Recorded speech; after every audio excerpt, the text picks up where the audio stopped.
السلام عليكم ورحمة الله وبركاته. الحمد لله رب العالمين والعاقبة للمتقين والصلاة والسلام على رسوله الكريم أما بعد. محترم سامعین کرام اور مہمانان اعزام، صدر جلسہ، آج کے اس مسابقتی پروگرام میں میری تقریر کا عنوان ہے سلطان صلاح الدین ایوبی اپنے کردار کے آئینے میں. حضرات، میرے اس موضوع کو انتخاب کرنے کی وجہ یہ ہے کہ ہماری رگوں کا وہ خون جو منجمد ہو چکا ہے اس میں روانی اور سیلانی آ سکے اور آپ حضرات کو یہ بتلا سکوں کہ ہمارے اکابرین نے پرفتن دور میں کس طرح باطل طاقتوں کا مقابلہ کیا اور کس طرح ہمت اور جرأت کا پہاڑ بن کر ہمارے مقدس مقامات کو آزاد کرایا ہے. جب عالم سلیمی 90 سالوں سے اپنی خون چکا داستاں اور ظلم و بربریت کا اعلان کر رہا تھا اور پاسبان اسلام قابل غفلت میں سوئے ہوئے تھے، جب حرم کی مقدس سرزمین پر دشمن کی نگاہیں حرص و حوث اٹھی ہوئی تھی، تو ایسے نازک وقت میں خداوند عظیم نے اپنے ایسے ایک پرستار کو حرم کی پاسبانی اور قبلہ اول کی آزادی کے لیے منتخب فرمایا، جس کا دل جذبہ جہاد سے سرشار تھا، جس نے اپنی پوری زندگی اسلام کی سربلندی اور اعلاء کلمت اللہ کے لیے وقف کر ڈالی تھی.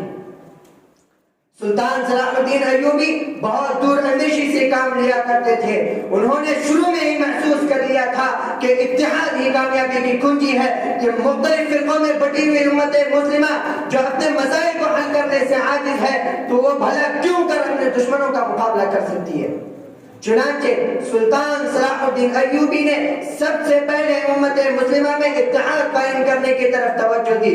جب اللہ کی توفیق سے انہیں اس وحدت کو قائم کرنے میں کامیابی ملی تو سلطان صلاح الدین ایوبی نے سمجھا کہ صلیبیوں کے اقتدار کو ختم کرنے کا مناسب وقت آ گیا ہے. چنانچہ وہ عظیم مجاہد مقدس جہاد کا اعلان کرتے ہوئے تیغ بکف اور کفن بردوش ہو کر دشمنوں کے ازدحام میں بے خوف و خطر گھس جاتا ہے. پھر معرکہ حق و باطل شروع ہو جاتا ہے.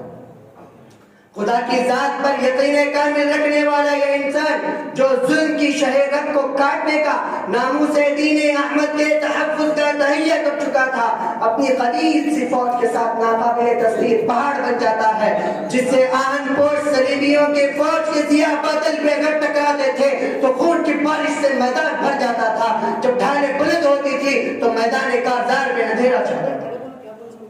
اسلام کا یہ عظیم مجاہد اللہ کا جلال بن کر میدان میں کاخ استبداد اور قدر ظلم و ستم کے در و دیوار کو ہلا کر رکھ دیا.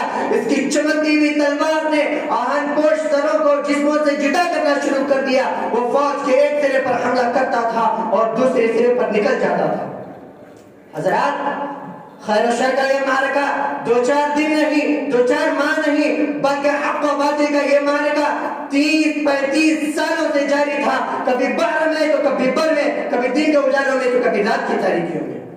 بالآخر ہوا وہی جو ہمیشہ سے ہوتا چلا آ رہا ہے، یعنی خدا نے اپنے کمزور و ناتواں بندوں کی مدد کی اور انہیں فتح و نصرت سے سرفراز فرمایا. پھر دیکھنے والے کی نگاہوں نے یہ بھی دیکھا کہ قبلہ اول پر پرچم ہلالی پھر ایک مرتبہ اپنی پوری آن و بان اور شان کے ساتھ لہرا رہا ہے.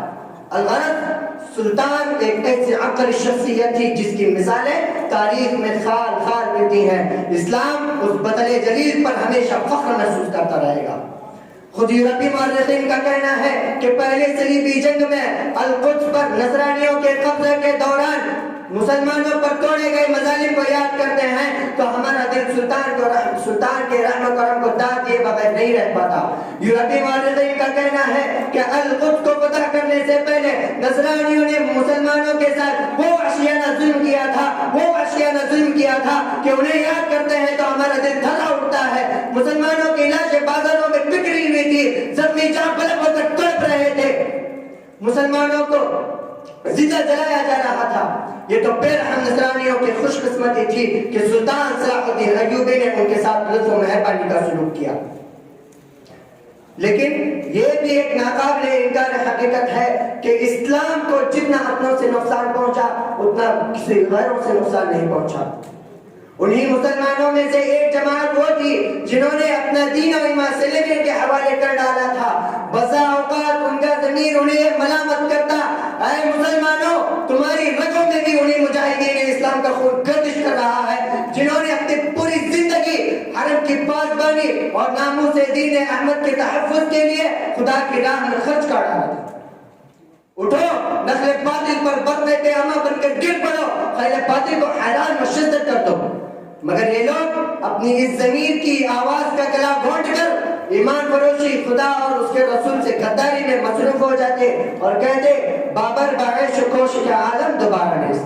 افسوس کہ انہوں نے اسی پر اکتفا نہیں کیا بلکہ ایوبی پر کئی قاتلانہ حملے کروائے، ان کی تخت حکومت کو الٹنے کی سازشیں کی، لیکن ہر مرتبہ خداوند عظیم نے پاسبان حرم کی پاسبانی کی اور فتنہ بافیوں سے محفوظ رکھا۔ یورپی مورخین کا کہنا ہے کہ اگر سلطان کو اپنوں سے کوئی نقصان نہ ہوتا تو بیت المقدس پر ہی نہیں بلکہ پورے یورپ پر اسلامی پرچم لہراتا۔ لیکن نہ، ایوبی کی وہ کھیتی جس کو انہوں نے اپنے خون جگر سے سینچا تھا، اپنے لہو سے پروان چڑھایا تھا، آج وہ ملعون اسرائیلیوں کے قبضے میں آ کر جھلس رہی ہے۔ آج پھر سے مسجد اقصی خون کے آنسو رو رہی ہے، کسی ایوبی کی آمد کا انتظار کر رہی ہے۔ اے قوم مسلم، اب تو خواب غفلت سے بیدار ہو جا، اپنے روٹھے ہوئے ماضی کو منا لے، ایک بار پھر اس چندستان عالم کو عدل و انصاف، صداقت و دیانت کی روح پرور بہار سے آشنا کر دے۔ بھڑک اٹھے ہیں پھر سے آتش نمرود کے شعلے، بھڑک اٹھے ہیں پھر سے آتش نمرود کے شعلے، کہ انہیں پھر جذبہ ابراہیم دکھلانے کا وقت آیا۔ اٹھو صلاح الدین ایوبی کے فرزندوں، اٹھو صلاح الدین ایوبی کے فرزندوں، کہ اس غازی کے افسانے کو دہرانے کا وقت آیا۔ وما علینا الا البلاغ۔